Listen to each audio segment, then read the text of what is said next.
masalah bersuci? Karena gini Pak, kita sholat kita nggak sah karena kita ada najis. Hati-hati dengan najis Pak. Banyak perkara kita disiksa di neraka karena masalah najis.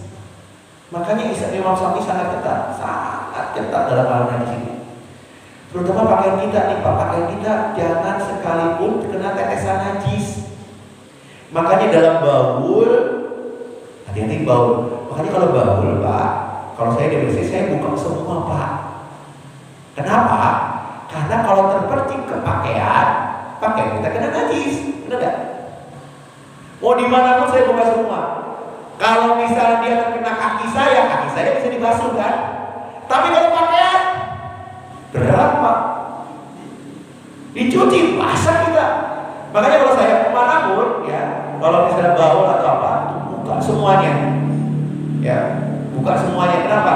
Kalau dia tetes pasti dirasa. Coba Bapak merasakan sendiri lah. Kalau kita kencing apalagi berdiri Pak, pasti kena kaki kita, benar nggak? Kebanyakan kalau kita di jalan, berarti kita kena tetesan najis kita nggak dari cipratan itu. Kenapa? Makanya itu nggak bisa dipakai sholat. Makanya kalau kita bisa bawa pengganti sarung Pak, ya minimal nih sarung. Atau kalau kita buang air, buka semuanya. Jadi kalau kena percikan, kita tahu percikannya kena paha nih, kita bisa bersihkan. Klik, kena, pasti ada rasa lah. Wah, kena kaki saya nih, kita bersih gitu loh, Pak. Ini perkara-perkara ini harus benar-benar diperhatikan Pak, harus diperhatikan. Karena kalau kita nggak itu sholatnya nggak sah, percuma sholat ibadah kita. Dan Imam Syafi'i sangat hati-hati dalam hal perkara ini. Karena siksa kubur itu banyak kan kadang-kadang najis Pak. Kan banyak hadis lihat, ya, karena perkara najis. Dia sholat, tapi kena najis, dia berarti sholatnya tidak sah. Makanya kalau saya sholat, biasanya nih, waktu sholat, saya buka celana saya bau enggak? Kita tahu kan kalau bau pesing kan, udah bau pesing berarti nggak bisa dipakai Pak, nggak usah dipakai. Nah, terus bagaimana yang tadi masalahnya? Kita nggak mau ganti, tapi celana kita kena pesing, baju kita kena pesing, gimana? Hah? Ya pengganti. Ya kalau misalnya kita di masjid kita bisa ganti ada sarung. Makanya sarung penting nih bagi orang-orang yang ini ya, bagi orang-orang yang bepergian ya. Kalau kita disediakan sarung, alhamdulillah di sini juga kita ada ya, alhamdulillah. Nah, kemudian gimana? Masuk waktu sholat, nggak ada celana lagi, nggak ada sarung, nggak ada apapun. Ya sholat aja Pak, karena kita seperti Ustaz Musbal mengatakan orang-orang yang sopir-sopir yang hadas atau yang kena najis, saya kena najis, tetap sholat aja, gak ada masalah sholat, tapi nanti di rumah kita mengulangi sholatnya Pak. Paham ya?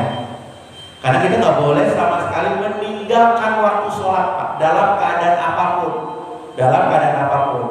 Nah kalau pakaian kita terkena najis, sholat aja gak ada masalah, tapi nanti di rumah atau di mana setelah kita mandi dan semuanya kita mengulangi sholatnya. Qadha sholat namanya Pak. Qadha sholat, karena kita tahu bahwa sholat kita yang tadi dilakukan di waktu zuhur itu nggak sah. Tapi kan kita nggak bisa waktu zuhur lewat begitu aja, betul kan? Nggak bisa, kita nggak boleh Pak waktu zuhur tanpa ada sholat terlewat begitu aja, nggak boleh. Nah, kita tunggu aja karena saya kena hadas nih atau saya kena najis, nggak bisa Pak. Kecuali kalau kita memang sedang safar, ada safar ada ketentuannya. Oh, saya sampai di sana asar, saya bisa menggabungkan sholat. Nah ini enggak, kita cuma pergi kemana, ya sudah. Ketika sampai di rumah kita ganti, kita sholat lagi. Itu loh Pak. Jadi jangan sampai kita sekali lagi meninggalkan sholat sekalipun Pak, sekalipun jangan. Dan ingatkan orang-orang yang sakit, ya. Kita putus sholat. Kita bantu Pak wudhunya, kalau nggak tayamumnya, karena orang-orang yang sakitnya parah boleh tayamum Pak. Dan boleh dia orang-orang sakit yang parah seperti itu bisa digabungkan sholatnya, ya sholat zuhur sama sholat asar. Itu betul bagi orang-orang yang khusus ya Pak, ada darurat seperti itu. Nah ini pentingnya kita memahami ini Pak. Ya, jadi pokoknya kalau Imam Syafi'i lebih teliti, lebih komplit perkara ini nggak bisa didapatkan selain di dalam fikih mazhab Imam Syafi'i. Ya, seperti itu. Ada lagi pertanyaan? Kalau nggak ada, kita tutup sama-sama dengan bacaan hamdalah. Alhamdulillahirabbil alamin dan doa kafaratul majelis. Subhanakallahumma wa bihamdika asyhadu an la ilaha illa anta astaghfiruka wa atubu ilaik. Assalamualaikum warahmatullahi wabarakatuh.